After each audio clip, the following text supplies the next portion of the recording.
What's good, ladies and gentlemen, and welcome back to the Ordinary Misfit podcast. And I'm glad each and every one of you guys, whether you are watching live with us or if you're rewatching and rewatching, finding your favorite clips and rewatching, we're glad you're here. Without you, there's no us. Actually, there's still us without you, but we appreciate you. That's what I mean to say.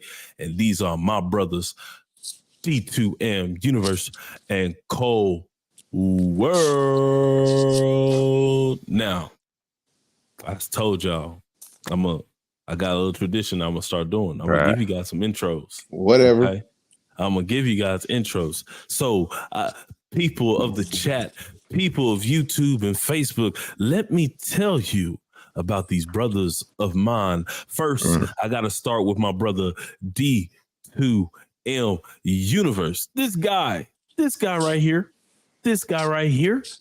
is so cool that he's become his whole own universe. It's in his name. You can't dispute it. You can't debate it.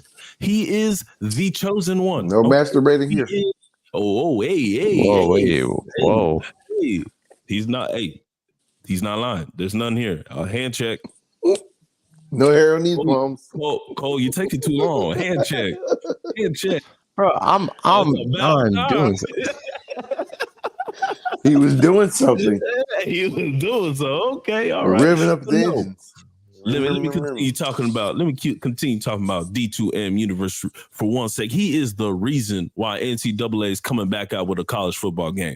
He's actually keeping them in check. He's the reason why. He's been demanding it, and because he's his own universe, he's the reason why it's coming back. Ladies and gentlemen, more importantly, he's my brother. He is my brother. I ain't got a paycheck. I need you to find out what's going on with my paycheck then. We got you.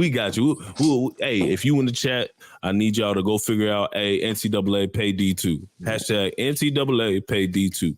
The greatest ref, the greatest coach, the greatest Saquon hater out there. Okay. Giants hater. I don't like the Giants organization at all.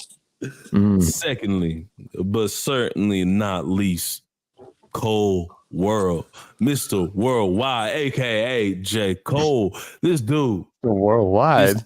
This dude is so chill, so calm. Absolutely nothing except 2K shooting for big men. And one person can face him, and another person. Only one person can face him. Now, understand this. When your weatherman says there's a cold front coming in, what he meant to say is that there's a cold front. That's how cool, how chill this dude is, okay? Understand that, right? When Cole walks into a room, in the words of Bruno Mars, the whole world stops and stares for a while. Pause. Take it however you want it, all right? Take that however you want it. It's so true. Hey, okay. Like 24 karat magic, man. You know, 24 karat Come magic, on now, ladies and gentlemen. These are my brothers. These are my co-hosts. The reason why we are here, the reason why Ordinary Misfit podcast has come to be. These are my friends, my brothers, my peeps, my people, my ride or dies. D2M and Cole World. How y'all doing this week? How y'all doing? I'm good, man. How you doing? Hey, man. I'm chilling. I'm styling, profiling, snapping. Hey, hey, whoa, handshake. Yeah, okay. Y'all all put them down. Y'all all went down, boy. You see how quick that was? I was looking something up, bro. What you mean? I was working two things at once. I couldn't. Right now. I had to complete it. I was in a whole another tab. Like this is not that type of podcast, Cole. Okay, we are family friendly. Okay, Cole. That's for the OnlyFans podcast on Thursdays, Cole. Hey, my bad. Switching it up. Got mixed up. You got your days mixed up. Okay, I'm not a part of that podcast. That must be y'all too. You know what I'm saying? That must be y'all too. I'm not a part of that. Not one bit. You the one who set it up. Nah, you got the wrong Martin. You got the wrong Breezy. That must have been Young Jeezy. That's who it was. It wasn't me. But man, how's y'all's week been? Did you go ahead? What about you? How your week been? I'm so excited. I get to start work on Monday. Let's go. So excited. So excited. My stomach. Wait a minute. There's no seatbelt.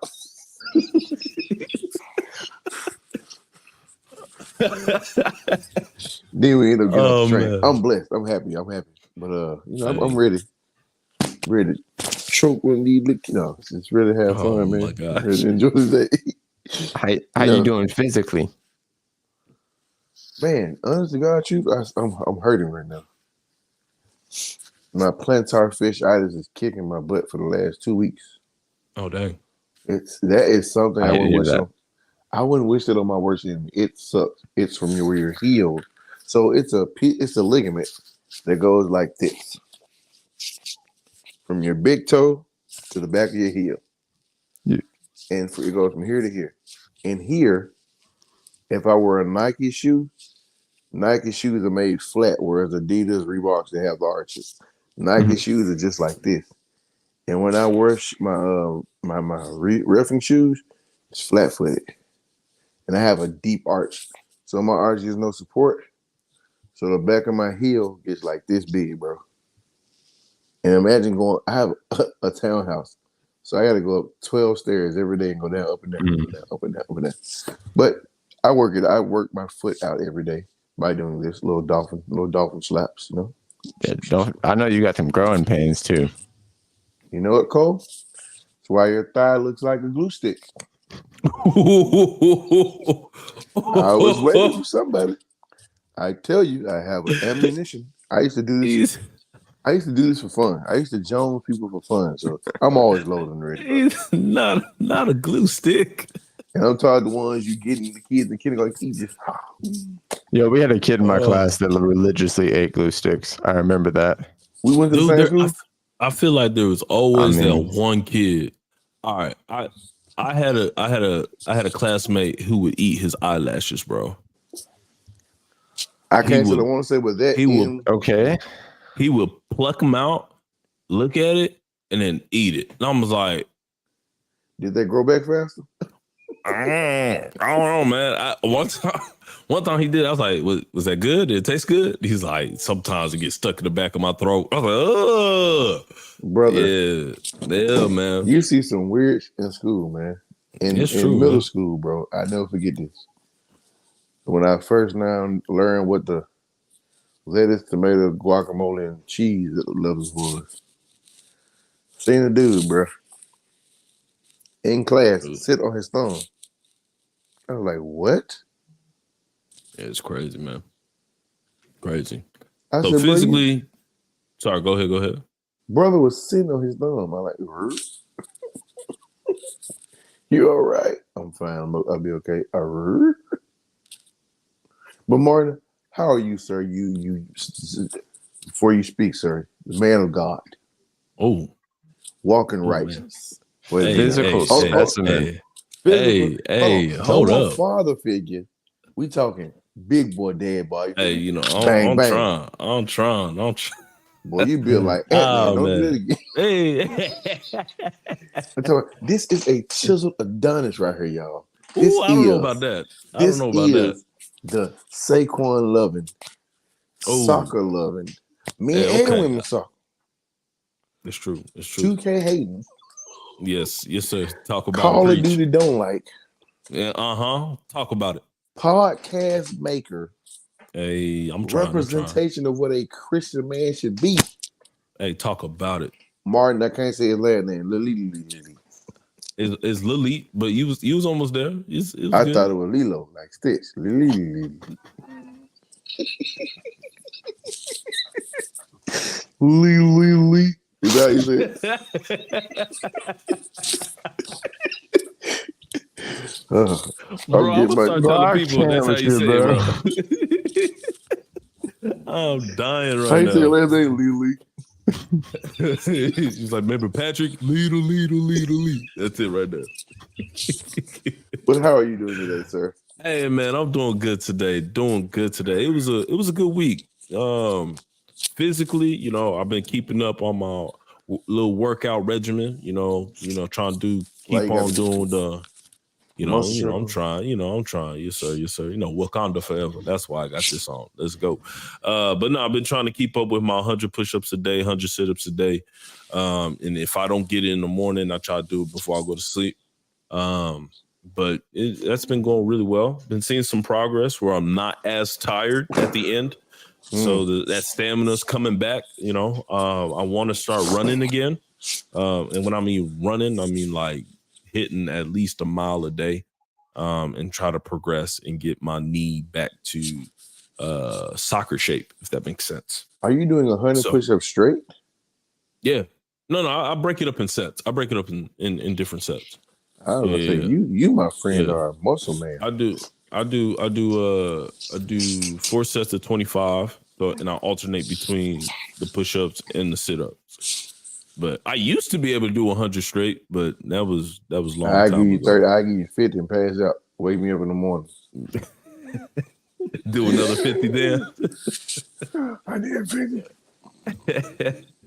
But yeah, and then mentally doing good. It was a good week.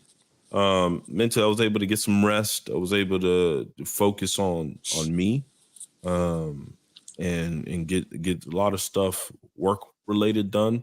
And then spiritually, I'm in a good place, man. I've been doing my daily devos. Like I said last week, still do it. Yes, sir. Like I said last week, I'm going through the book of Ezekiel.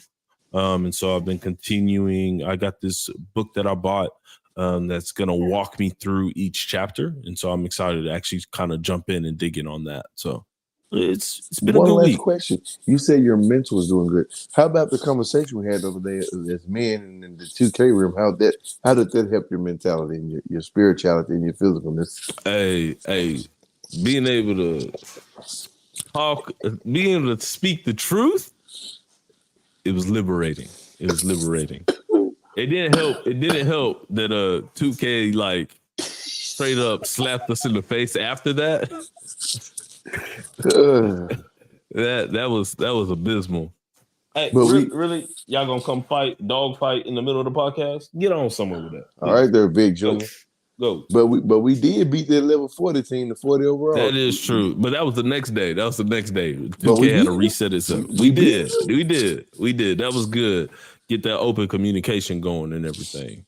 So it's been good. Cold World, how about yourself? Man, it's been a good week, bro. All around. I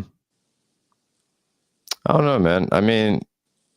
It was good. It was a good week. I'm entering a little vacation. It's not a vacation. It's more like a staycation.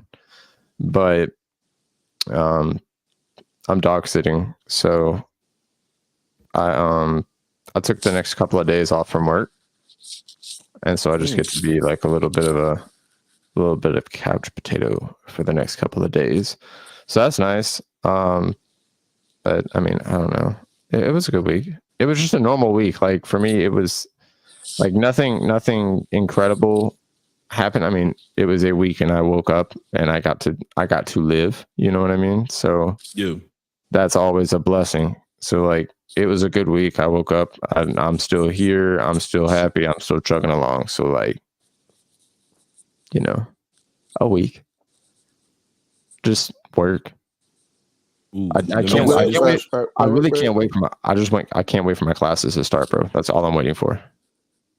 Let me ask this question for you, Cole. Since you taking a little staycation, what is you say you're gonna be a little couch potato for the next few days. What are some things that how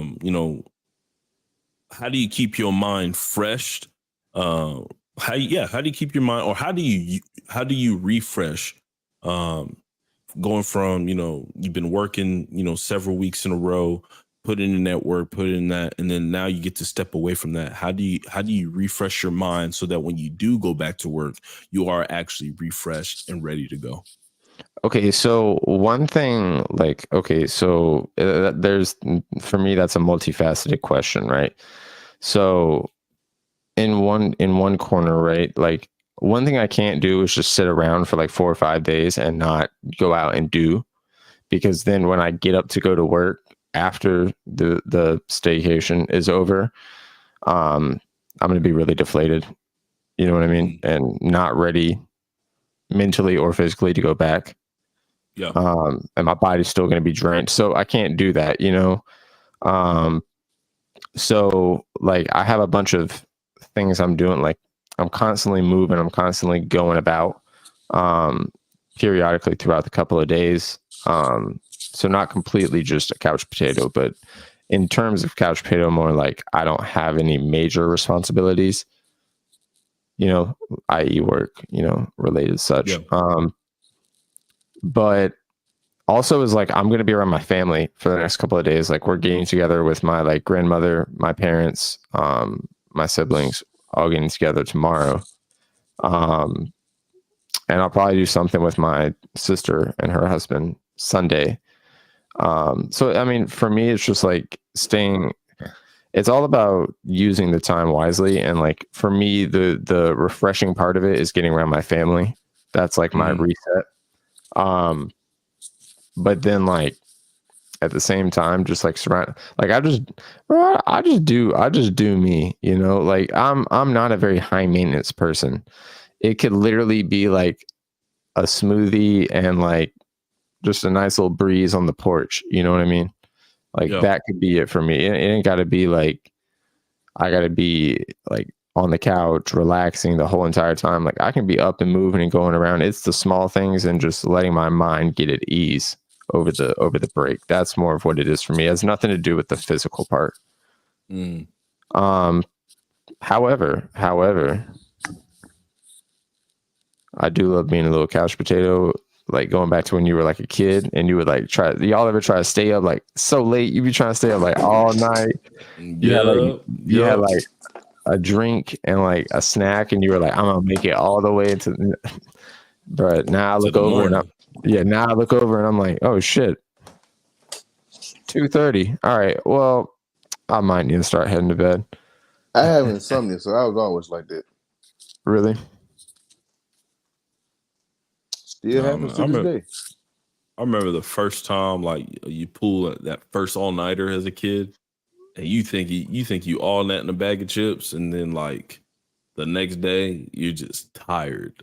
You just like I can't do nothing, you know. You can't blink. Yeah. You just wait. How long has my eyes been shut? Like how long was that blink? You know what I'm saying? Like you just falling asleep doing anything and everything. But man, yeah, so you trying to stay up all night, every single night of this staycation. That's what you saying, Cole? No, sir. No, sir. You trying to stay up all night playing 2K? No. I would say Fall Guys. Jeez, I'll stay up pretty late playing that. If y'all on that, no, I mean it'll be a mix of games for me. Because you know usually I work weekends. Those are predominantly where I rack up hours. You know, I work every Saturday and Sunday. So it'll be a little different. I get to chop some shit up with y'all. Chop it up with David. Talk a little junk to him. Hey. Bully him on some COD. Very nice. Word. Which new season comes out August 5th? Or the 6th, one of those days. What? I know this is a little bit off topic, but I want to. You brought up Call of Duty. What do you think they're gonna do moving forward? With they. I'll let you finish that. I got some. Yeah, like I mean, I've noticed not that many people are playing as much. And when I say not that many people, not many big time streamers. After the whole Nick Merckx thing, like I've noticed a lot of streamers, whether that be on YouTube or Twitch. I don't know what they're doing on Kick. I haven't gotten on Kick yet. I promise I will, so I can follow my boy D2M. If you do have a Kick, go follow my boy D2M. He plays Fortnite. What other games you be playing on Kick? 2K and Madden. 2K and Madden. You need to watch somebody. Watch my boy. He's awesome. Follow him. D2M Universe on Kick. What's been happening is they had that big $100,000 tournament. What in the $1.5 million tournament last week, and that people still streaming on Facebook like the big time Call of Duty people still streaming. You got your rioters, your that one weird guy on Facebook that streams. You got your Mutex on Twitch. You got your Aiden. You got your Nick Merckx doesn't stream anymore. He plays Farlight, but a lot of the big streamers are still streaming Fortnite. It's just not as popular because you have the that Fortnite TV or show. Call of Duty? I mean, Call of Duty. You have the one TV show where the guy has the lightning and he's crazy. He looks like Superman with blonde hair. So they're in the game right now, and no one wants to play with boys. The boys. Yeah, with all. Yeah. So he has a power. He can teleport behind you. If you're shooting in front of him, he teleports behind you, shocks you with the shockwave, or he does some dumb junk and lasers you. So people are not wanting to play because of that. But in season 6 coming up, a lot of women are going to fall in love with the game because they're bringing Snoop Dogg back, Nicki Minaj, and 21 Savage. So they're gearing toward a certain community, the young and rap influenced kids. They're going to be on the game more now. It's going to reach. It's going to go crazy. Yeah, they're getting smart, but you know why? Because Elon bought them. Xbox. No, Elon said he was going to buy Activision, and Xbox bought it. So I'm assuming they went half and half. Yeah, that's crazy. Ronnie, what's going on with your game? Speaking of Ronnie, Cole, I have information for you. I know Martin didn't, but I know you hated it. Cole, guess what you get to do on 2K24 next year? What?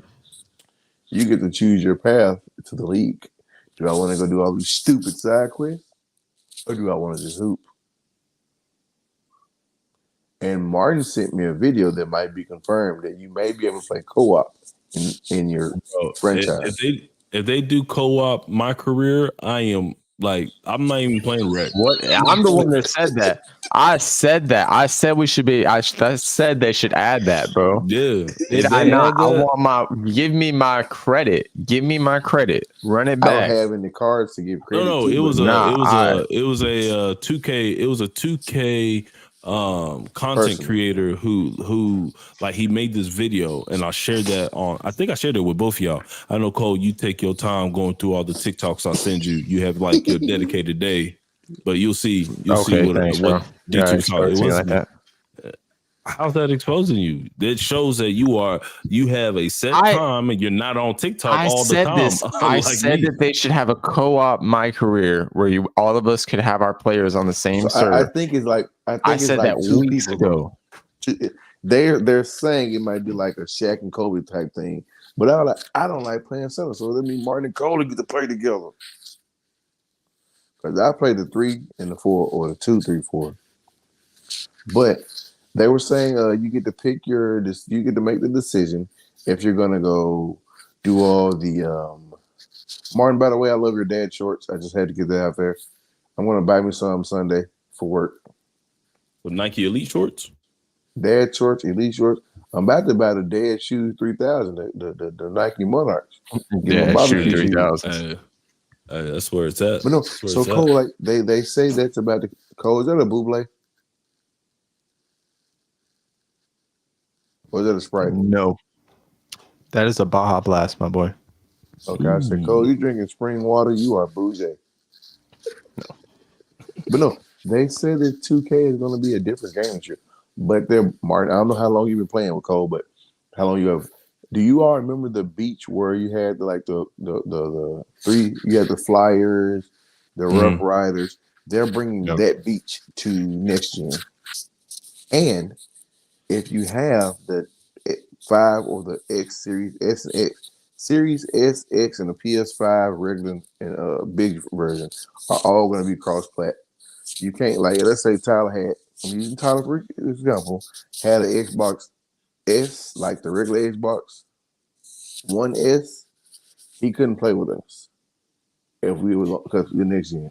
So they're saying all Xbox next gen and PS5 next gen should be able to cross-platform, and you'll be able to talk through the game or in Discord. Okay, that's wild. I'm on it, bro. I'm on it. I told y'all I was gonna give y'all an update. And Cole, they've done something in Madden that you might like this year. What's that? I'm not gonna spoil it. I will let you watch the video when it comes out. I watched it today. Do I send it to him? Nah, let him find it. I'll let you watch it. But it's dealing with the seasons. I still ain't buying it. I'm buying it Sunday. I'm I'm not buying it. Don't. Hey, I told you guys to watch me play it. Yep, I will 100% do that. Yeah. The only reason why I bought 23 Madden 23 is because I was in a couple of leagues and I got tired. But I will say this, Martin. You're slick one, Mr. Martin. what? You're gonna make sure your Patriots got talked about today. I respect that. I forgot you all are in the same conference. Yeah, let's go. Let's talk about them. Let's talk about the. Let's do it. Let's talk about the AFC East. Let's do it. All right, ladies and gentlemen, we are going to start our way too early NFL prediction. This is part 2. Last week was part 1. This is part 2. This week we will focus on the AFC East and the AFC North. Let's pull up their stats. Let me make sure we can see D2. All right. Here we go. AFC East last year's stats. We had the Bills go 13-3. The Dolphins went 9-8. Patriots went 8-9, and the Jets went 7-10. All right. I will go last on predictions here. But no, go ahead. No. I'm going last. You went last time. You got to go first today. No, I'm going last. I'll go first on AFC North. No, I didn't. What you talking about? You going first on AFC East. I'm going last on AFC East. Going last. Rock, paper, scissors. You got to go last. Hold on. You got to go last with your NFC. No, I went second. Whatever. I went second. Who went first? All right then. So let me go second. Since this is my division, I'll go second. So one of y'all can go first. All right, D2, go second or go first. I get third. All right. You get first. I get third. I got you. So I'm being real biased today. Bills. Go ahead, bro. I want this. Go ahead. Bills Let's go. Are gonna be 12. At 12-5. Hold on. If 13-3 makes 16 games, how they gonna go 12-5? No, they didn't play a game because of the Damar Hamlin thing. Yeah. So 12-5. Dolphins 13-4. Ooh, okay. I like that. Patriots flip it. Okay. Jets flip it. And I only say Jets flip it because they got A-Rod. And A-Rod is gonna help them in the quarterback position. And they got two new receivers and another DB and a safety to help Sauce Gardner over top. Okay. I respect that. So you got, according to your record, you got the Dolphins winning the division. Dolphins, Bills, Patriots, Jets. No, you got Jets and Patriots because you said said the Jets are going 10-7 and the Patriots going 9-8. Yeah. I respect that. So for me, I got the Bills winning the division again at I think they'll go 13-4. Yeah, I got the Bills winning the division. And then I think the Dolphins take a step back. I think they take a step back. I think I'm not saying that they'll go 8-9 when I mean step back. But I do think they will have a winning season of probably 10-7. The Jets. Think about this. Jalen's hurt. Ramsey got carted off the field in practice. They haven't spoke or said how serious or unserious it is. So keep that in mind. I'll keep that in mind. I still think I think they go 10-7. I think they go 10-7. I think those two will represent the AFC East in the playoffs. I think the Jets. If Aaron Rodgers plays like he played last year, I think he gives them 2 more games and they'll go 9-8. And I think the Patriots go 9-8 with a new offensive coordinator as well. So I'm gonna start from the bottom and go to the top. Go ahead. Chill out. So I think I didn't even catch that until you said chill out. I heard you. I caught it. I heard you snickering. I heard it. I actually think the Dolphins will take a step back as well, but I think they'll drop to 7-10. Okay. I just don't. They have a lot of weapons, but I mean, it's a tough division now, and I really to put it all to put it all together every week. I don't know if they have it, especially with Jalen. If Jalen Ramsey's like significantly injured, that's a big hit. I don't know. I want to say that the Patriots will have a really good season, but I really think that 9-8 or like maybe 10-7 is like, no disrespect to New England, like the ceiling, regular season wise. Oh yeah, I agree with that. I'm gonna put them 3. I'm gonna put the Jets in the range of like 11-6, maybe eclipsing 12-5, depending on how it goes. But I still think the Bills are going to win the division. They'll probably go 13-4, maybe 14-3. I think they have a dominant year. I think especially with I'll get into this more next, when we get to the AFC North, but especially with Joe Burrow getting the calf strain in practice, he'll be benched for a couple of weeks.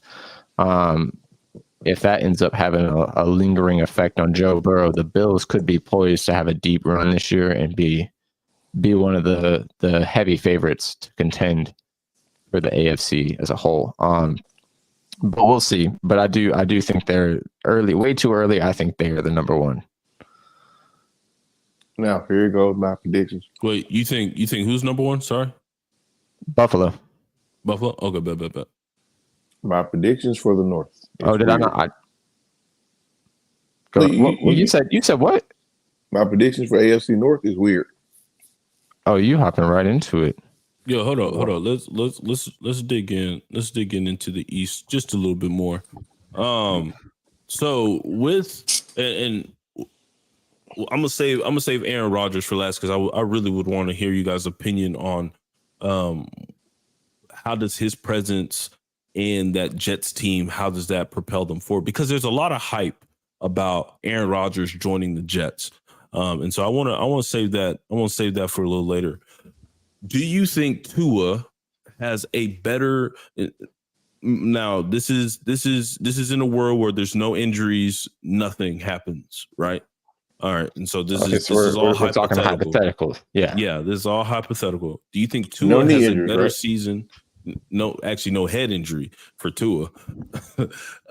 So, do you think Tua, with another, this is another season in the system, with that coach, do you think he takes a step forward?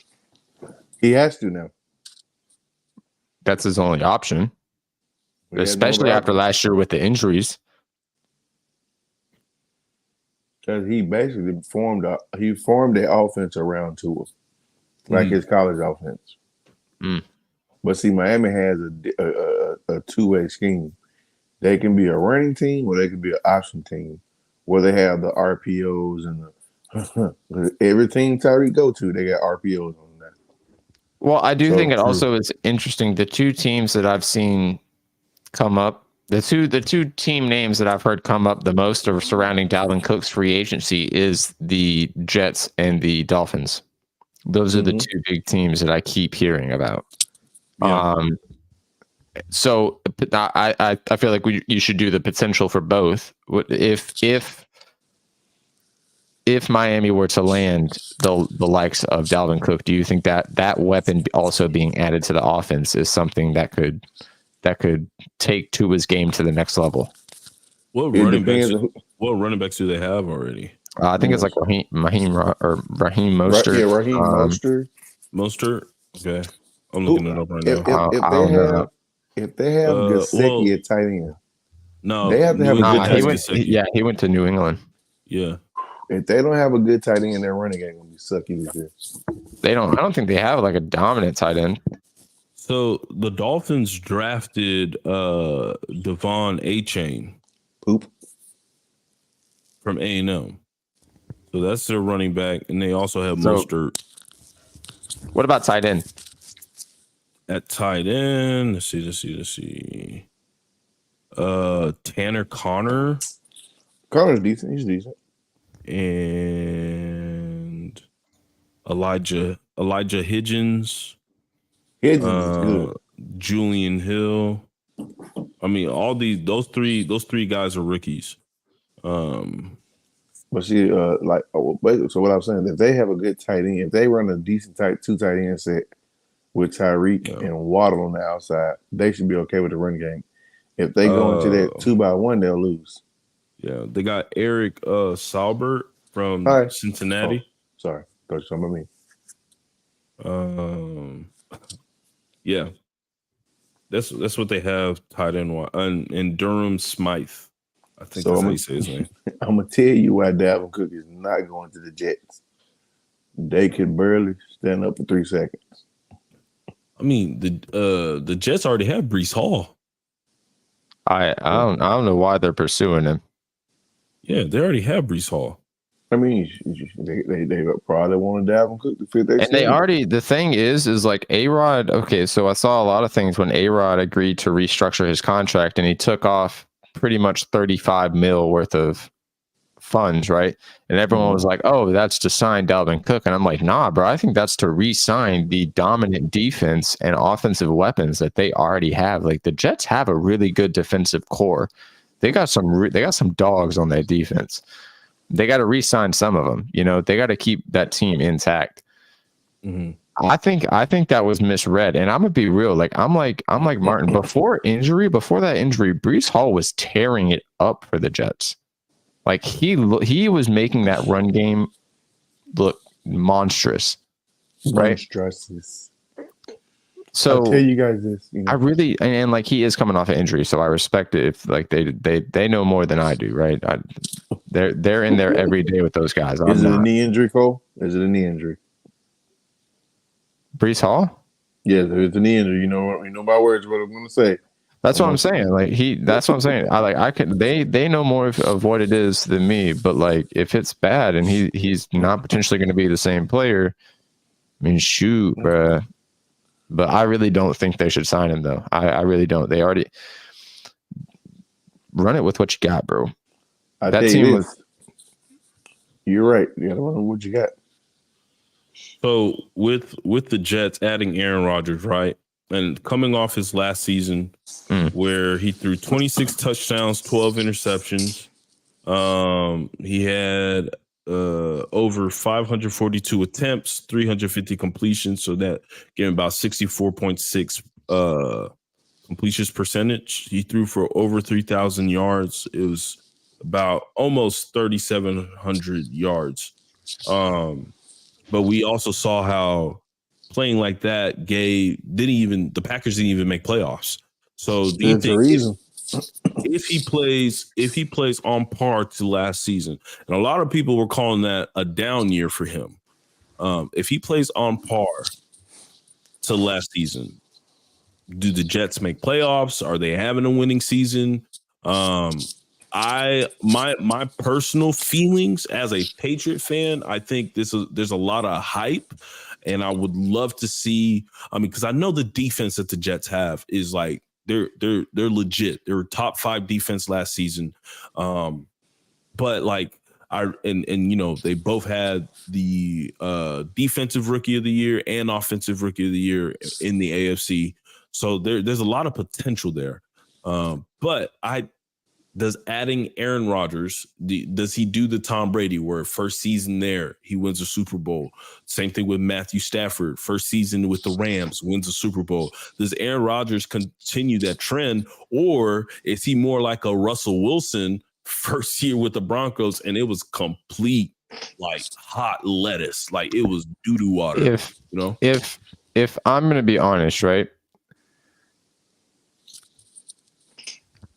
Even if he plays the exact same, and like we're not talking about 2-3 years ago when he won MVP, we're talking about last year's performance. If he plays the exact same as that, his defense is already getting better, and I'm gonna be real, like A-Rod in the offense was not the hottest shit in the league, but their defense was also not the hottest shit in the league.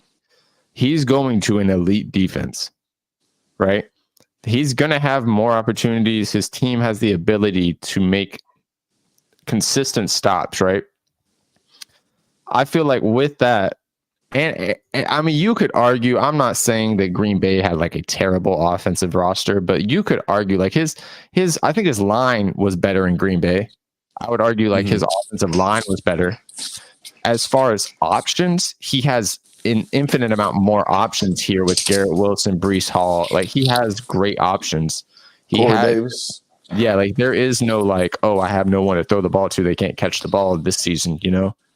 Yeah. But I will say, like the line got a little bit like his line in New York is not going to be the line it was in Green Bay.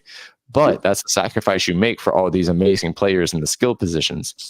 I do think though, if he plays the exact same, I think they're at minimum a wild card team. I genuinely think that. All right, now go ahead. I'll say this. You know why he played like shit last year? He didn't want to be there. He did the bare minimum and got them where they were last year. That man is winning to the Jets with a mind to the win. He won't be a Tom Brady. He gonna do A-Rod type stuff. But I can tell you that the dynamic of the team has changed. Because last year, the team had no structure, no nothing. This year, they have structure. You see the DBs working with receivers or the receivers working with, they're working this year. Because if you go to YouTube, you can look at their camp. I look at camps every year on YouTube. This year's camp versus last year's camp is no talking. It's focus. Hey, coach, why did they do that? Or, coach, when he do this, what do I do to counter that? It's a lot of Sauce Gardner listening. He's asking A-Rod, when we in this defense, what do you see? So I can see what you see and pick the quarterback off. And I can tell that there's some tutelage going on from A-Rod to the rest of the team because everybody's giving him something materialistic to say thank you for what you're doing for us. Because Sauce Gardner bought the boy an 8 chain. It was beautiful. Bought him a diamond out chain. A lineman gave him something. A running back gave him something. Because I guess his tutelage is making them a better team. Now, wild card, I don't know. Playoffs, I don't know. I can't say nothing. I just know they'll be better than they were last year. They're going to upset a lot of teams, I'll say that. Let me push on a little bit of what you said. You said last year that he played. The reason why he played the way that he played is because he didn't want to be there. But you can say that from the moment they drafted Jordan Love several seasons back, he didn't want to be there. If I recall, since they drafted Jordan Love, every summer there was something like, is he going to be back? Is he going to retire?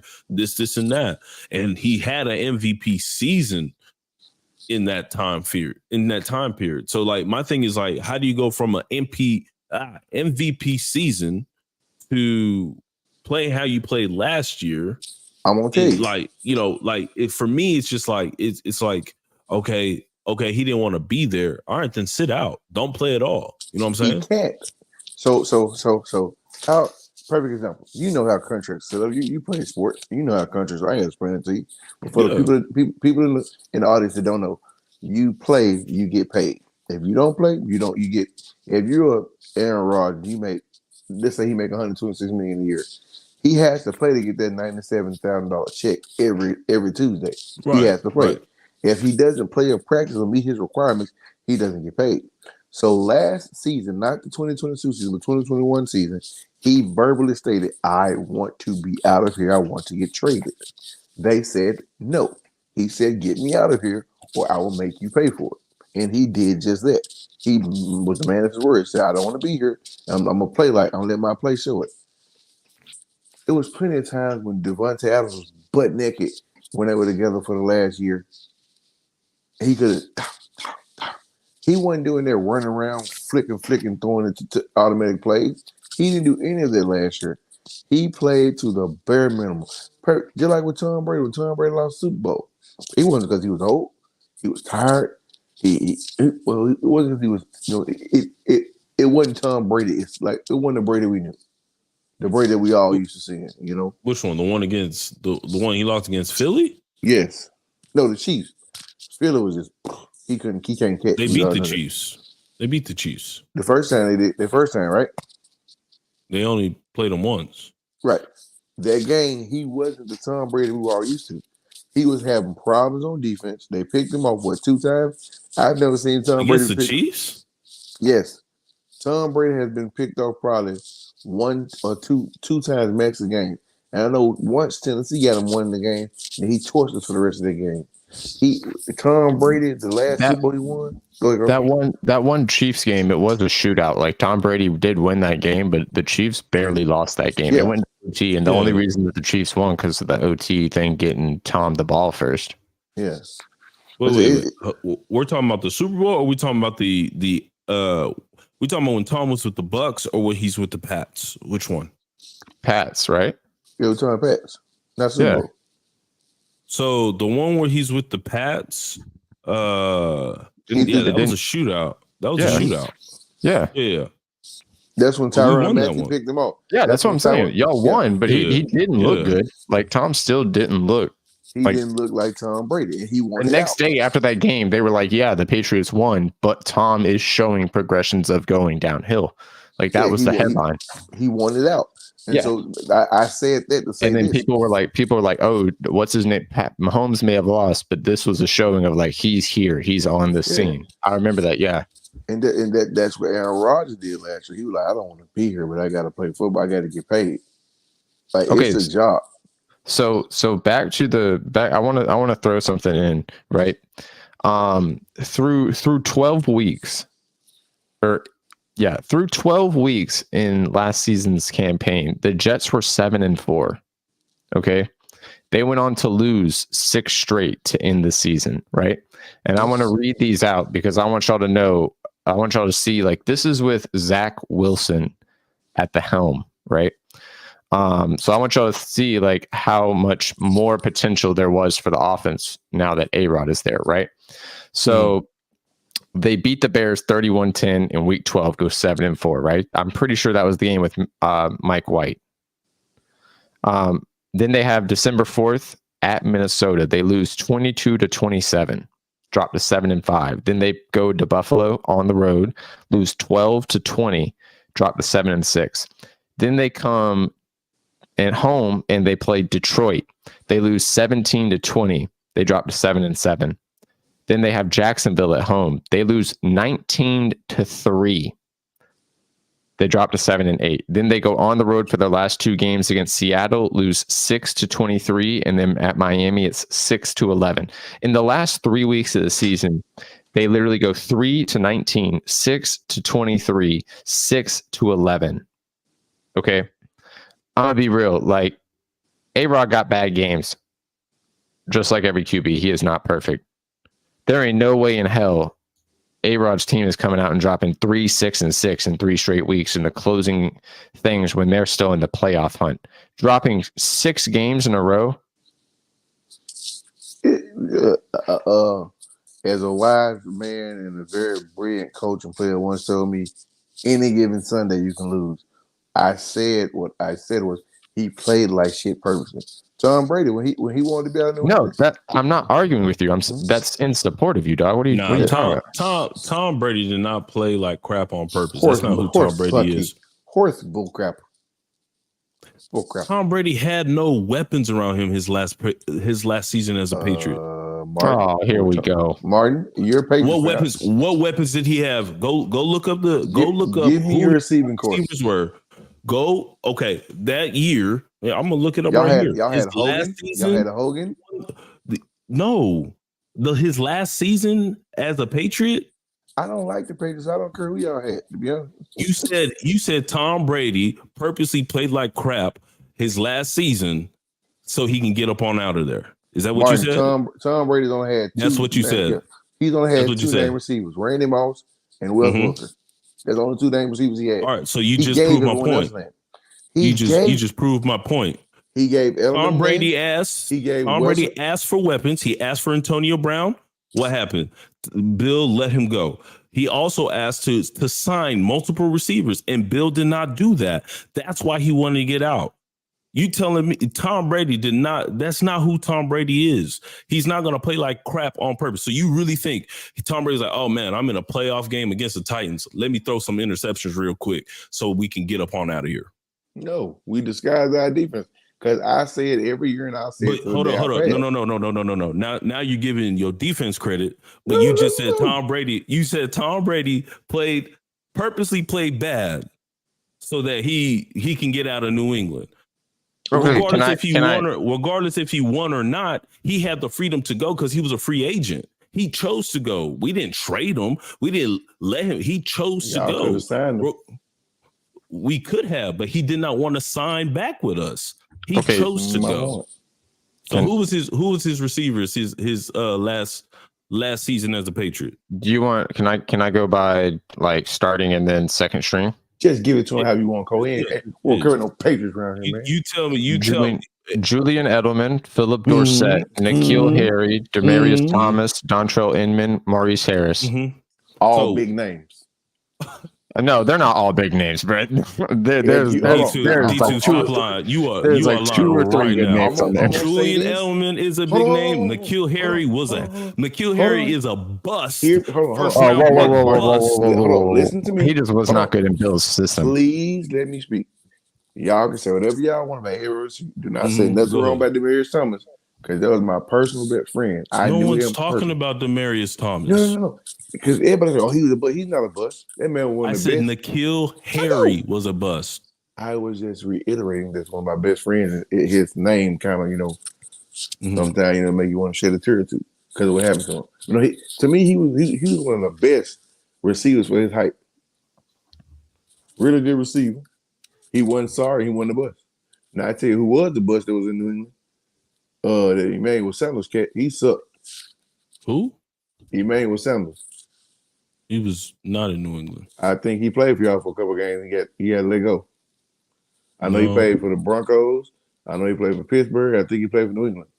He played for Pittsburgh. He did not play for us. So my point is exactly. Wait. But who are our big names there? You said all big names. Please tell me all the big names. Edelman, Dorsett. Edelman, Dorsett. Whoa. You saying Philip Dorsett in 2019. In 2019 was an issue. Did he score a touchdown? Did he score multiple touchdowns? My grandma can score a touchdown. Does that make her? Does that make her? You telling me my grandma can score a touchdown? My grandma can score a touchdown. The average with Tom Brady as quarterback, my grandma can score a touchdown. I'm saying he's go for a reason. Human cannot get off the line of scrimmage in the NFL. My grandma's not average. She is a grown Haitian woman. She is not average. Okay. But I'm saying, like, we did not have weapons because I believe that's the year Gronk had retired and he was not on our roster. Edelman was in and out injury wise. So he didn't even play the full season. Didn't y'all have my tight end over there when Gronk retired? Who's your tight end? Tennessee. Who's your tight end? What is his name? You talking about Jonnu? Yeah. No, we got him the same year we signed Hunter Henry, which was Mac's rookie year. So 2020. Yeah. So like we did not have like we didn't even have the scrappy no-name guys. Like I would just say Edelman's a named guy. Like even like I would compare like who we had in the Super Bowl against Rams, the Chris Hogan, Julian Edelman, Danny Amendola. I would take those three over the wide receiver core we had Brady's last season. He won a Super Bowl with those three. Where did he get with the cool receivers he had with N'Keal Harry, Edelman, and Philip Dorsett? Where did he get with them? He lost to the Titans. As your coach called him, didn't Edelman do the amazing catch on Edelman? Randy Moss. Randy Moss called him Edelman. Caught the ball on the ground. Yes, but listen. It was Randy Moss who called him Edelman, not Bill Belichick. One of them. Who else? But didn't he catch the ball on the ground? No, he said. I watched the documentary like the other day on the show on the bus. It was with the Kelsey brothers, right? Yeah, he was like. He said Randy Moss would talk to him. Called me Edelman. Yeah. Then he said, "What's his name?" I said, "God damn it, Edelman! Just go run the play, you weirdo. When the ball's in the air flipping, you don't catch it that way, because he said Bill Belichick started calling him Nut, but Moss gave him the name. But no, like I said, you got my team has never had any name brand receivers. We had to give them names. You guys have always had name receivers. Even if Brady gave him a name in the first year. You literally said the only named receivers we had was Randy Moss and Julian Edelman. Now you're saying we've always had named receivers. And Wes Welker. No, yeah, you didn't even say Julian Edelman. You just said Randy Moss and Wes Welker. And now you're saying that we've always had named receivers. As I just said, I don't think you heard me. I said Brady gave them names. Okay. And who are all these named receivers that the whole league was so feared? Who else? Julian Edelman was Amendola and Edelman struck fear in everybody's heart. Who else? Them two. That's name enough. So just head up. All right. Let me ask you this: who you taking, Hopkins or Edelman? When? What?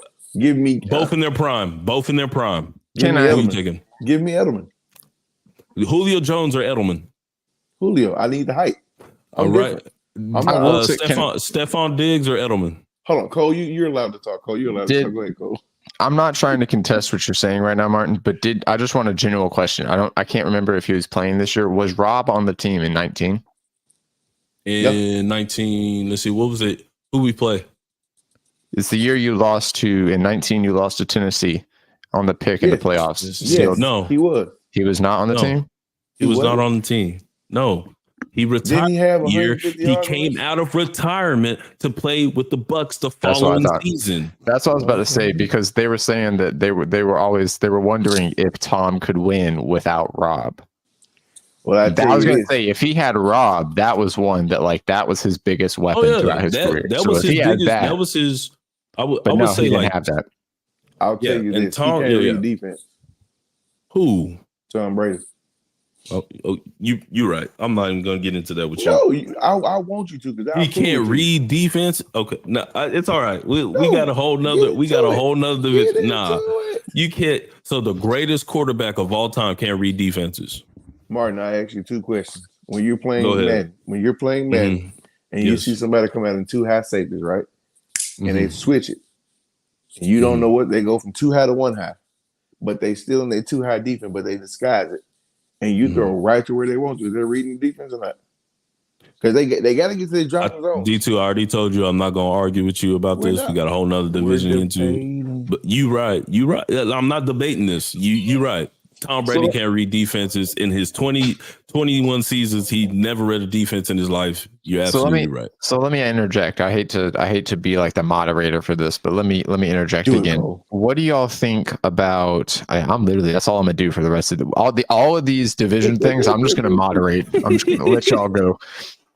What are y'all's thoughts on the QB situation in New England? And I'm not trying to stir the pot. Anyone who wanted this asked.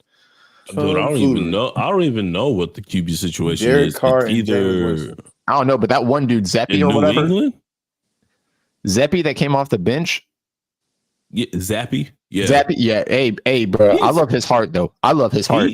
But here's my thing though. Like, I don't, like I said last week. Y'all love y'all's white quarterback. I'm gonna get it's the way apparently. Y'all love the white quarterback. We had Cam for a season, and then COVID took him. Let me ask you something. As soon as Cam started fucking up, y'all kicked that man to the curb. Y'all was waiting for that man to start fucking up. It wasn't even that. Like it was. Y'all wanted that man situation. To fuck up. I don't even think that was the case. Like I don't remember.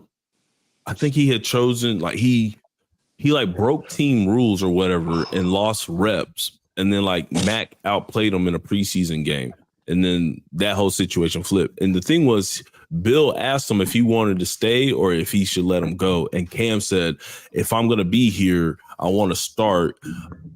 Let me go. Find somewhere else." And so that's how that situation went down. But I was a fan of Cam Newton in New England, like those before he got COVID, like he was balling out for us. And I really wish he was given another opportunity to actually like play, get to know McDaniels a little more, get to know the system a little better. I would have loved to see him in McDaniels put in work. I really would have loved it. Like I was a big fan. I was sad whenever Mac became starter, but like I was like, man, we gotta give the rookie a chance, you know. So with Matt coming into the conversation, start of the season, do you think it will be Mac Jones or do you think they will take Zappy? I think it'll be Mac Jones. Do you agree with that? Do you agree with that? Lil Zappy, do I agree with it? Yeah, like you trust him as your QB1? I do. I trust him as my QB1. I mean, I seen the potential that he has his rookie season. His rookie season was the best, not best rookie season ever. That's not what I'm trying to say. Out of all the rookies that were drafted, he had the best season that season. Mm-hmm. And so I think, and a lot of people say like his ceiling isn't that high. I don't know. Can he be a game manager? He's proven that he can be. I think last season with having Matt Patricia calling plays and him not agreeing and not seeing eye to eye, I think that, and then having that ankle sprain early in the season and then seeing Zappy come in and like do stuff. But then when Zappy saw adversity, Zappy was playing crap. He played like crap as well. So I think having someone that he's played under already at Alabama, and then also having a offensive-minded dude who's not going to be afraid to get into the playbook and actually open up the playbook, I think that's going to be better for our team. And honestly, I think another thing that I was really upset with was that the one receiver he had really good chemistry with his rookie season didn't play much last season, and that was Kendrick Bourne. I don't know why he didn't play much or why he didn't get that many reps, but that was the one receiver like his rookie year he was dotting up things with, you know? And so like I think that caused him to take that step back. Now, like I said last week, this season he has to prove it. He has to prove it. If he doesn't ball out, if we don't make playoffs, it could be we could enter the draft next year trying to pick up a quarterback. And it also means it could be that Bill Belichick might be on the hot seat. I have a question for you, Martin. This is I'm not being silly, not being argumentative or debative. Isn't Mac Jones and Zappy the same style quarterback? I'm not special. I just like rocks. You say same style quarterback? Yeah, I like turtles. I like rocks. I'll explain it to you a little better. Tennessee has talent here, right? Then we got Malik Willis. Then we got this boy from Kentucky who is the splitting fucking image of Tannehill. They could be twin idiots if you put them side by side, play style. It's literally like going about perfect. Like your wife bought you that Wakanda jersey in black and purple, and she go buy you the same jersey. Look, I got you the same jersey. Where's the opposite color, babe? Oh, I didn't think about that. Mm-hmm. Don't they play exactly the same? Bro, you say it like that. Mm-hmm. Like screw you, I think Zappy's a little more mobile than Mac, if I'm not mistaken. I think got the wheels. I'm not saying he got the wheels, but I think he's a little more mobile and a little more agile than Mac, if I'm not mistaken. Gotcha. And so, as I'll state, I don't like either one of them. You guys have had better quarterbacks than that. And the fact that your head coach is a defensive minded guy, it pees me off that he won't go get talent. He wants a certain brand of person. He don't want super duper fast receivers. He don't want, and you can attest this, Martin. He don't want super duper fast receivers. He wants a certain type of style of player, and I don't understand it. As a defensive minded coach, I want my offense to be explosive and fast, not tall, like, because y'all last couple receivers, y'all tallest receiver besides Gronk, the tallest one has been like what, 6'3", 6'4"? I don't know. Oh man, I thought you was a statistician like me, man. They grabbing the white quarterbacks and the normal everyday schmoes. How tall is what's his name? Thornton? I think he's like 5'9", ain't he, or 5'11". No, he's not 5'9". I know y'all got that 1.64 receiver, and that's about all I think that's the tallest y'all got. I could be wrong. Let's see. Kendrick Bourne is 6'1". Keyshawn Butte is 6 foot. Butte. Let's see. Demario Douglas is 5'8". See who else? Jalen Hurd is 6'5". So yeah, the tallest guy is 6'5". Ed Lee is 5'10". I didn't even realize they had Tom Montgomery. Tom Montgomery is 6 foot. Devontae Parker is 6'3".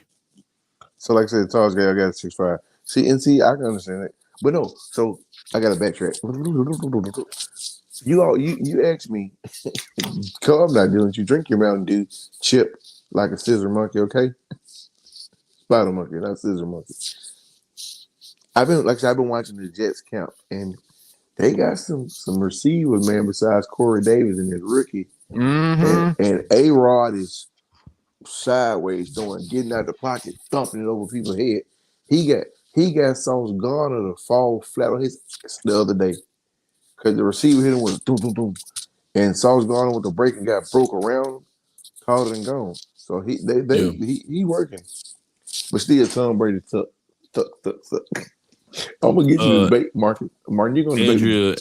Andrea asked if she missed Cole's legs. Yes, you did, but I got a Yes, you did. We got a screenshot. You did. Oh man.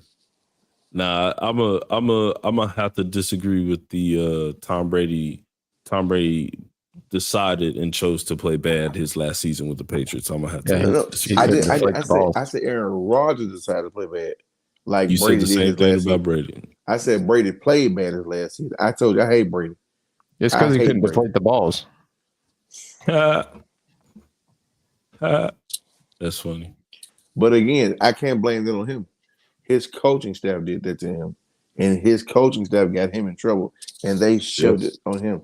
Robert Kraft said, "We'll pay you to take the blame for that." He got a slap on the wrist because Goodell and him are buddies. They all got a slap on the wrist for that, and they moved on. BM. All right, let's hop in the AFC North. Man, screw that. I don't want North, to, man. Yeah, screw that AFC North, man. Don't nobody care about them teams. If you like the Pittsburgh Steelers, the Ravens, or the Bengals. So you don't want to talk about Lamar Jackson? You don't want to talk about Lamar Jackson. You don't want to talk about Joe Burrow? You don't want to talk about Kenny Pickett? I'll talk about two of those three. I want to talk about Najee Harris. You don't want to talk about you don't want to talk about Massage Watson? Hey man, you leave that man alone. He is a Christian man now. Hey bro, he just had a pulled muscle, bro. It was literally it was an innocent thing, pulled muscle, bro. I'm gonna say this, and this is just me speaking my mind. If I'm no longer on the podcast after this, we know why. The higher power said cut him out. No, I think they set Deshaun up, bro. You know what the Browns need to do? They need to tell Deshaun. True. They need to tell Deshaun that they'll get him a massage for every win that the team gets per year, bro. I bet you they start getting some wins, bro. I swear. All right. Let's do our predictions. Let's go. You're first, Martin. Yeah, I got you. I think all right. So when I thought about this, it was before the news of Burrow and his calf. I don't know when, like, how I don't know how much that's going to hinder him, but in that initial thought, I thought they would win 2 more games. I thought they go. What's up? No, go ahead. I thought they go 14 and I can't do the math. Is that 14-3? That'd be 14-3. Yeah. Because they don't. Yeah, it's 12-4 here because they didn't play the game. Yeah. I would have had the Bengals going 14-3. Okay. I think coming after them, I think would be the Ravens with the same record, 10-7. I think the Steelers take a step. I think the Steelers stay where they are, 9-8. And then the Browns stay at 7-10, to be honest. I just think the Bengals get better and everybody stays where they are. I think with Odell joining the Ravens, I need to see Lamar pass the ball more. I really do. He says he's changed. He says he's gonna. I still need to see him do it. I respect that. I still need to see him do it. So I think this. Go ahead. I said I'm pretty much with you. Like I can attest, I'm pretty much your placement of everyone is the exact same as mine. Like I think the Bengals.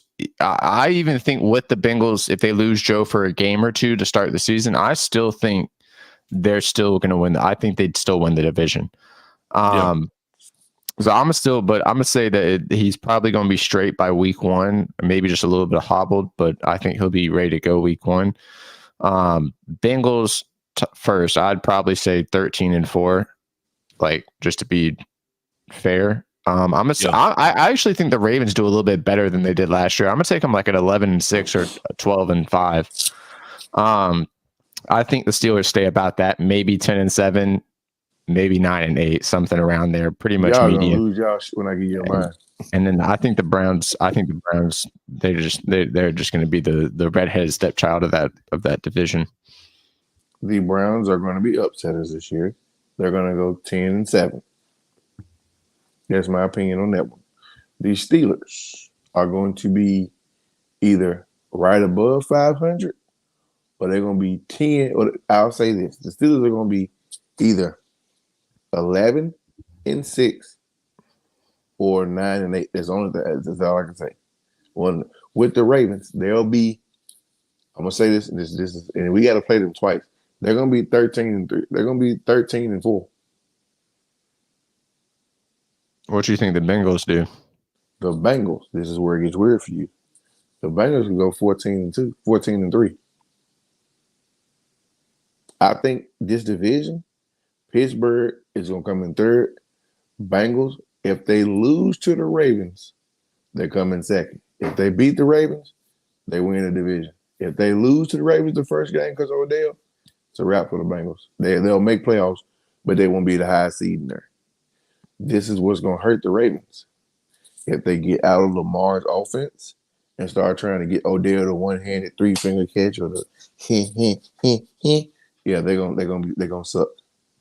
If they get out of their bread and butter, so coming to Odell, they suck. Now here's where the Bengals are going to be hurt. Joe Burrow's calf strain could be something serious. It could be a torn muscle in his calf. They don't know. Hey man, damn, sorry. The Bengals don't know if his calf muscle is torn or not. They think it's sprained because of how he was moving. I feel like how he was moving, it could be a tear, a muscle tear, which NFL, they can get that fixed in like a week and a half. But I feel like if he doesn't come back by week 2, they're in trouble. Because who the other QB has no reps with the ones. He has no chemistry with those guys. So I feel like they might be in trouble.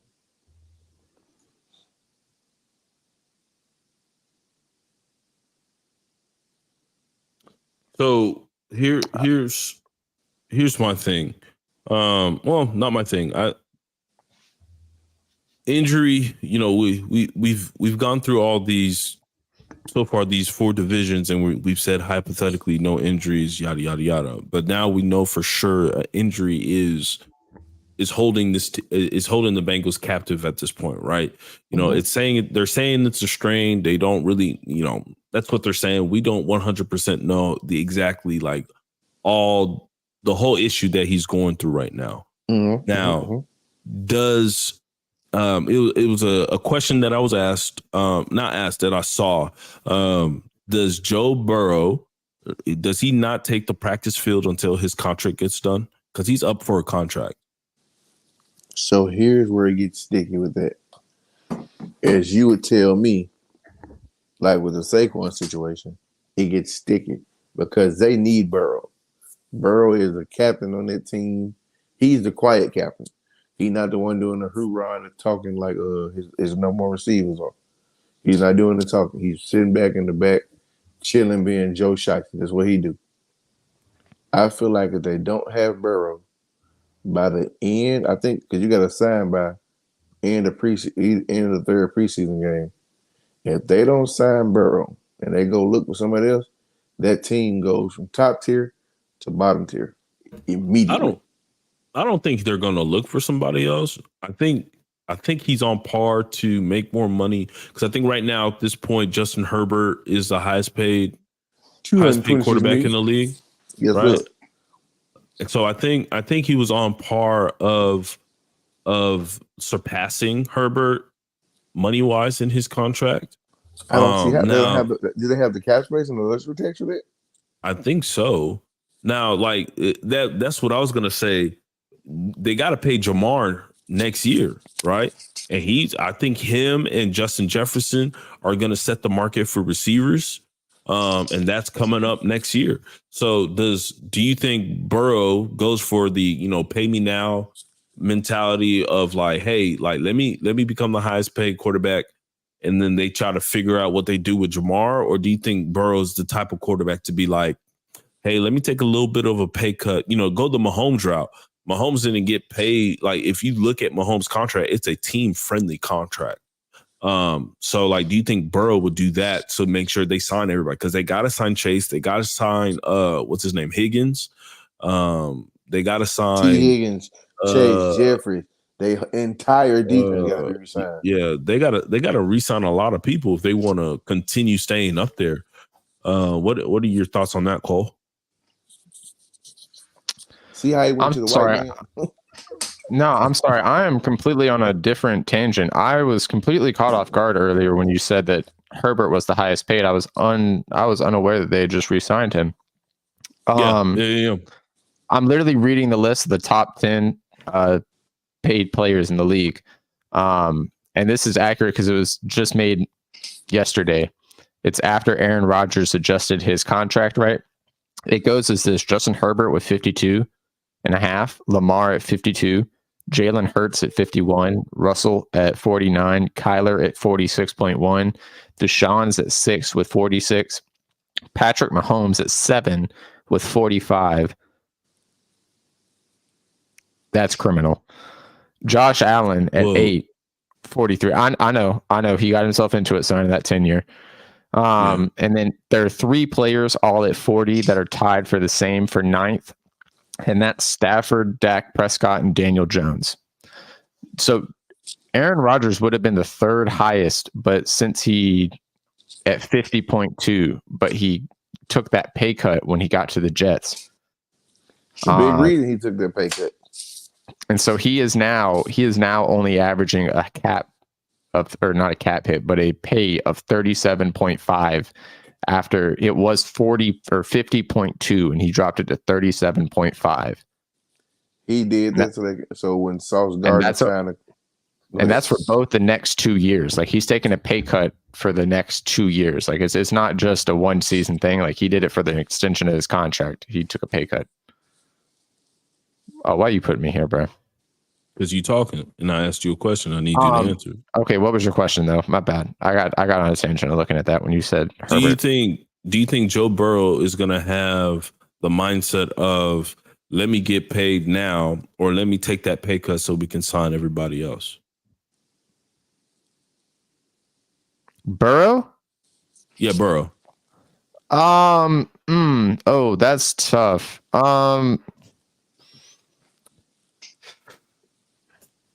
I think he'll probably take less. I think he'll still get big money. Like he's still going to get big money, but I don't think his prerogative is to get the number 1 pay.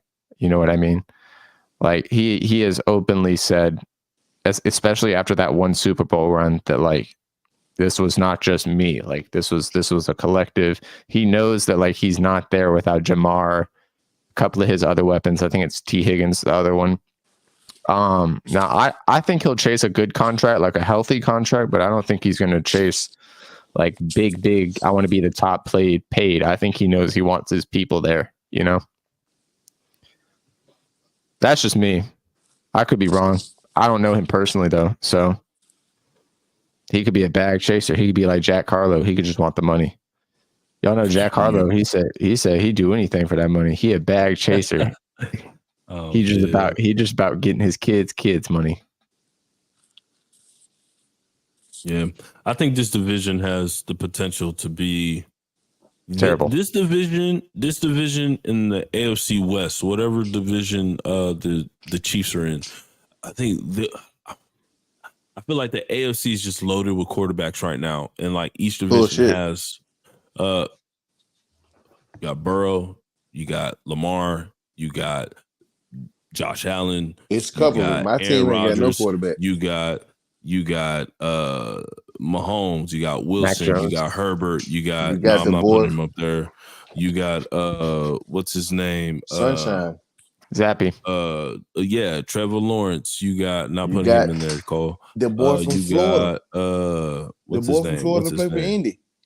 Anthony Richardson. What's his name? I think it's Anthony Richardson. Well, he's a rookie. I don't know what he'll do. I don't know what he'll do yet. He gonna tell Tennessee. But what I'm saying though, like the AFC, like compared to the NFC, the AFC is loaded with quarterbacks who can change the course of their team, and I really feel like this is going to be an exciting year of quarterback play on the AFC side. I can just already tell you. Sadly, not for our teams. D2. I can already tell you because of the one TikTok you posted before. If you post some of these on TikTok, there's gonna be some trash ass clown in the comments in there like the NFC has Daniel Jones. We have Dak Prescott. We have Jimmy went AFC too. We have Trey Lance. We have Brock Purdy. You can't beat Brock Purdy. Brock's a dog. Brock is a dog, but Brock ain't no Aaron Rodgers. No Brock Lesnar though. He ain't no Brock Lesnar. He ain't no Herbert. Now, so to answer Martin's question about Burrow has a LeBron type mentality where he's made it very clear. Like Cole said, this is a team effort. He said he's already made it clear when it's time for me to resign, I want my guys to be with me. Yeah, because like he made it. They've been asking him for like a season because it's been a constant thing for like the last year and a half. How are they going to be able to pay Higgins, Jamar, and him and Mixon? Like they were like, there's 4 of y'all. What are y'all going to do? Who's gonna? Is someone going to have to leave or y'all? And like they've been bugging Joe about this question for like a while now, and he's said on multiple occasions that he wants his boys there. I'll tell you how Herbert got the max contract because his strong safety took a maximum pay cut. A maximum pay cut. Derwin signed, I think, for like $47 million. Hey, that was a negotiated contract. His original contract was way more than that. But he was like, I want to be here with the guys. So he took a cut and they gave the rest of their money to her. Didn't they get rid of what was it? Eccles? Ain't that they running back? Eckler, ain't that they running? I think he's gone, right? I can check. Let me look that up. Yeah, let me look that up. I got you. Yeah, my laptop is way over there. You know, I'm not cool like you guys. My stuff's still making the trip from Denver to Houston right now. No, he's hold on right here. He is staying on a. Hold on. Of course, it wants to lag. He is staying. This is as of May 23rd, 2023. Austin Eckler staying with 1.75 in incentives. They signed him. Eckler, who turned 28 earlier this month, was scheduled to earn 6.25 million in the fourth and final season of a 25.5 million extension. So after this season, he is a free agent. Oh, he's 28. So who is he with before this?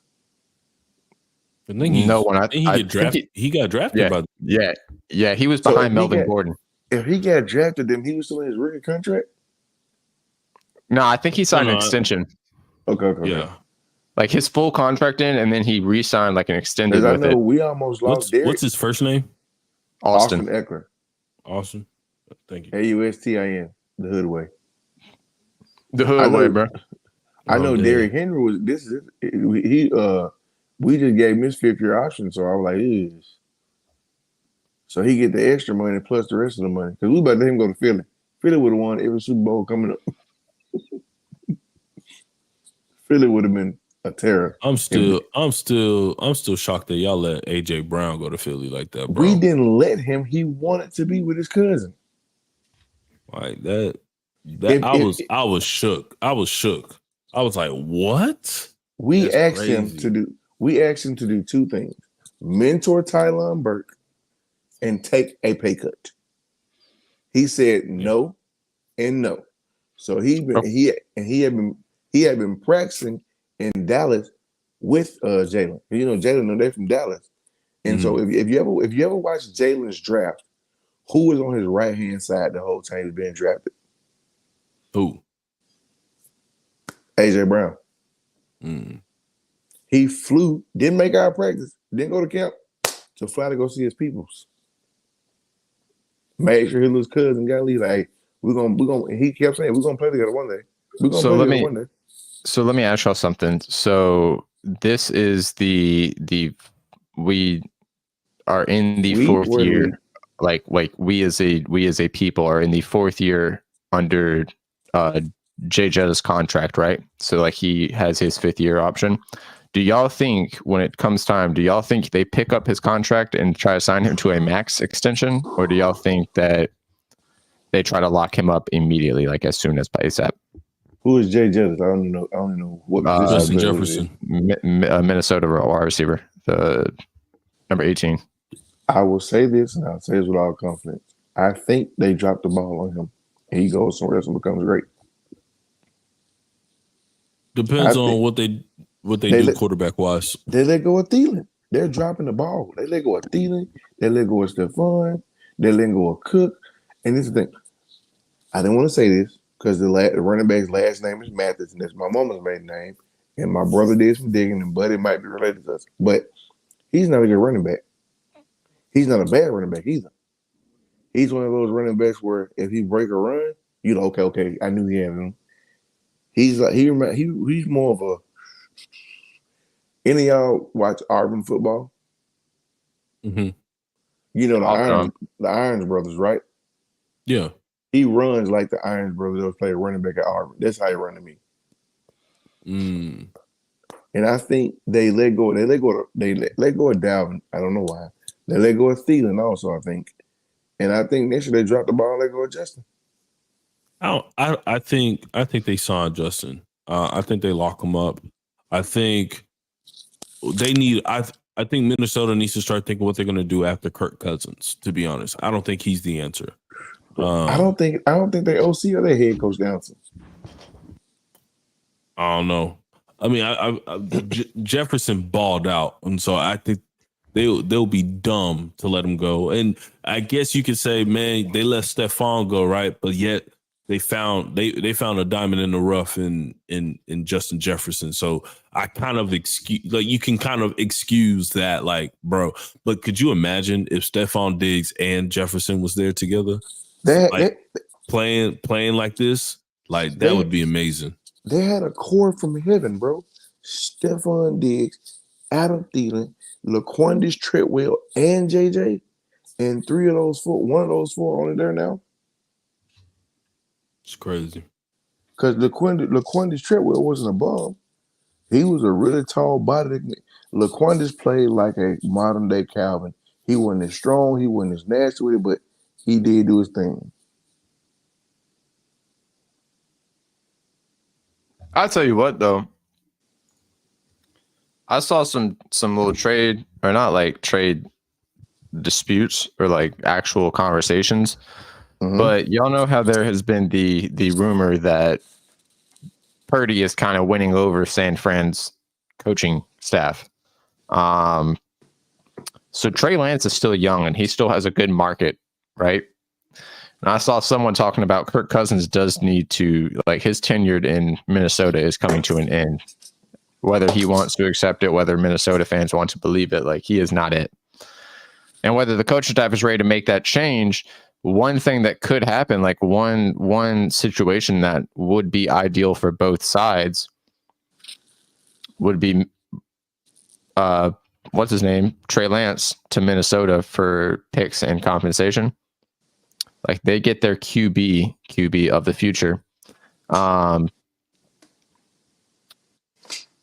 And I mean, I guess that helps San Fran. I don't really see why San Fran would give, especially with Jimmy G getting off the books.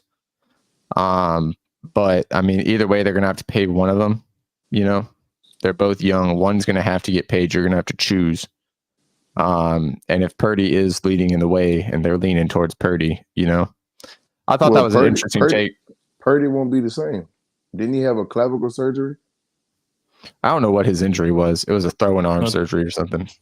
I think it was his wrist. I thought it was his shoulder. Yeah, because I thought he landed on his shoulder and he was holding his wrist. But I know they say he landed on his clavicle and something was wrong with his clavicle. But I said, so I'll say this, Cole. I'll say this, Cole. I'll say this with all due respect. Answer me this, Martin. Answer me this. So you say Trey Lance going to Minnesota is the quarterback of the future. To me, Trey Lance is this much better than the quarterback at the Bears. Justin Fields? They were mad. You think Trey Lance is better? So I think he's that much better only because he has more throwing power. He on his butt, he threw the ball, I think, for 76 point some yards, and the Bears threw it for 70 max. But on his butt, it was Brock Purdy's elbow. Okay, but on Buddy's butt, he threw it for 75 yards, and Buddy from Chicago threw it for 70. Like I feel like he's not talented. He's that much better. So you're telling me you're willing to take a quarterback who hasn't had enough professional NFL reps to learn a brand new system within a couple of weeks to kick out a quarterback who knows the system just to, hey, we did what we got to do. I don't think they get rid of him. I don't think they bring him on. I don't think they do that just to kick Kurt. I think he would be under his wing. Yeah, I don't think you kick Kurt. No one's going to take Kurt's contract. Yeah, I think what happens if Trey Lance were to go to Minnesota, I think what happens is that he learns the system underneath Kurt, and then whether that be this season or if he does 2 seasons, how many years are left in Kurt's contract? I think on the Netflix show, it said Kurt was supposed to go through 2025 or the end of 24. I don't know exactly. Yeah, I think it's after next season. So you let Trey sit. If this is hypothetical, if this happens, you let Trey sit underneath Kirk, let him learn the system, let him be mentored and stuff like that, and then you just switch the roles. Do you give him preseason? Do you give him? I won't say garbage time because no NFL time is garbage time. Do you give Trey Lance the entire preseason? Hypothetically, do you give him the entire preseason to learn, and do you give him let's say we're down 25-14, and he miraculously does something, we get back in the game? Do I leave him in or do I put Kirk back in? Okay, so wait. So it all depends on when the trade happens. If the trade happens. If the trade happens before season start, I think you let him run with the second team all year long, unless he proves that he's so much better than Kurt. Now, if it happens because Kurt gets hurt and Minnesota's looking for a QB and a trade happens, he's going to get thrown into the fire. And so I think with that, whatever, if we're hypothetically speaking, if he were to get traded tomorrow to Minnesota, I think he sits underneath Kirk since Kirk already knows the system. He learns from him. He be quarterback 2, and then to be ready for if Kirk goes down, if there's a sickness or illness or whatever, God forbid, and then you can go into next season with a QB battle of all right, there's a QB competition before the beginning of the not this season but the next season. You know what I'm saying? That's how I would see it. If he were to get traded tomorrow, right? I wouldn't even worry about Trey taking any preseason garbage time, anything this year because of Kirk. If it happens, it happens. You're in that situation, play it out. But if we're being realistic, if he were to get traded right now, this year I would just play with Kirk. And then next year, because it's his contract year, that's when I'd let him start getting some reps in the dominant reps within preseason. Still giving Kirk some because he's going to come out as probably starter 1, QB 1. Still giving him some snaps. and then play it like that, giving him more as a more of a workload as you get closer to the end of Kirk's tenure, per se. Question for you guys. I think I remember. I don't know. Don't quote me on this. My Google guys. But didn't Minnesota just sign one of those running backs from the USFL? It was like the top running back in the league. Didn't they sign one of those guys? I don't know. I don't follow Minnesota that well enough to know. I follow the NFL, so I'm pulling it up right now. They have Alexander Madison, Ty Chandler, Keeney Nwagu, and Dwayne McBride. Well, I think this way. I think no, but I think they just picked up somebody from like the USAFL. But I feel like I'm gonna tell you who I think Trey Lance will go to though, Cole. He go to y'all. Shit, I mean, honestly, I'd take that over Jared Goff. Choke artist. Or Martin didn't pick him up. There you go, Martin. That'd be the third black quarterback y'all had, right? Y'all had there you go, Martin. Yeah, He's your quarterback. Jacoby Brissett, Cam, and then him. But yeah, I mean, I think if that were to happen, I think that'd be that'd be dope. New England ain't trading for no black quarterback. You know that ain't happening. They looking for Tom Brady 2.0. I don't think we're looking for a Tom Brady 2.0. If that was the case, we would have signed Brock Purdy. But I think if Trey Lance was available, I don't know if Bill Belichick is gonna go look for him. I really don't think he'll make a move to bring another quarterback. I think he's gonna sit with Mac or Zappy and just roll with the punches with those two guys. Sadly. All right. Before we end our podcast, I got 3 questions for y'all. Just yes or no. This is 1 and 2. Matt Leinart in his prime or Vince Young in his prime? I'm going Vince Young. I'm going in his prime. Vince Young. Not helmet throwing prime. Like prime. Matt Leinart or Vince Young? Dang, I'm going Vince. All right. Number 2. LeGarrette Blount in his prime or Marion Barber? Blunt. Now, don't forget when Barber made them 9 I was about to say Barber was that dude for a bit though. Hold on. But I'm going Blunt. I'm going Blunt. I'm going Barber. Right. I'm going Blunt. Right. I do wasn't it Oregon that Blunt went to? Blunt went to Oregon. Yeah. Disgusting. He was disgusting there though. Disgusting. Guess who he played in front of? He was Mamba. The original Mamba. He was gross. He was gross in the league too. Like it was. Dog, man. I hate this sentiment because it's very overused, but that was literally an example of a grown man playing against boys. He was a grown man. Like he was eating like my favorite thing is like he's still doing it in the league today. Y'all ever hear the mic'd up LeGarrette Blount when he playing in the games? Like he'll get hit. He'll get hit. He would get hit, and he start laughing and shit. Yeah, like it gets him hyped up, bro. I think what's his name? What's his name in Tampa Bay? Do it too. Fournette. Fournette or not like not Leonard Fournette. All Bro, right, he be laughing when he gets hit. I'm like, y'all are fucking insane, bro. Y'all are crazy. No. Last one, y'all ready? It's gonna be a doozy. Okay. Warren Sapp or Javon Curse. Now hold on. We going in college. We talk about college Warren Sapp, college Javon Curse. Now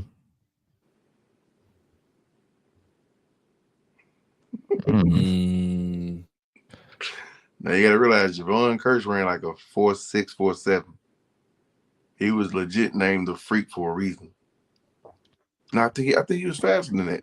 He was strong and fast, and Sapp was just he could maneuver. But they played 2 different positions. Sapp was a D tackle / DN, and Javon Curse was a DN / D tackle. Give me Sapp. Okay, the U. My favorite school besides University of Memphis, the U. Yeah, I'll take Sap. Bro, you can't go wrong. Like you're can't- not you you're literally not can't. losing. There's not a bad answer in that one. Yeah.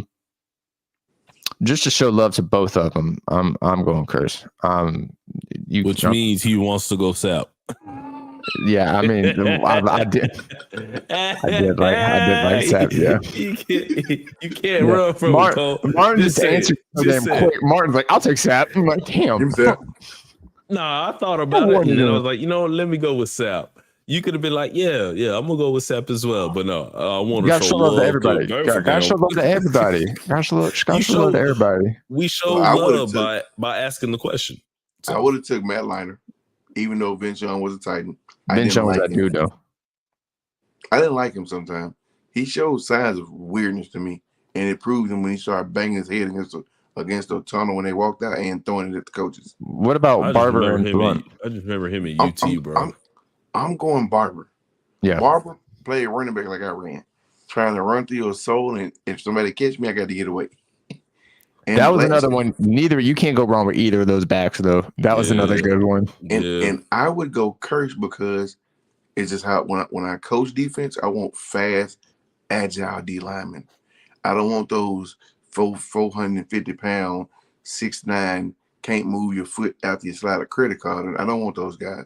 Okay. I want agile guys. Here's my wrap-up question, and then we can piece out of here. Who do y'all think was the most iconic football QB? Like that you got to watch specifically. Don't name one that like will go in the 60s. Well, you got to watch Warren Moon in college? You said watching college, or you said watching the NFL? Nah, watching college. Who was the most iconic college QB that you got to watch? I got to watch us get our ass kicked by Peyton Manning. For real? University of Memphis got dog.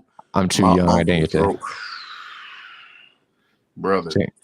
They had Peyton Manning and they had the black quarterback too behind him. They both kicked our ass. Mine is I'm gonna go 2. Okay, if that's okay. Okay. Tim Tebow.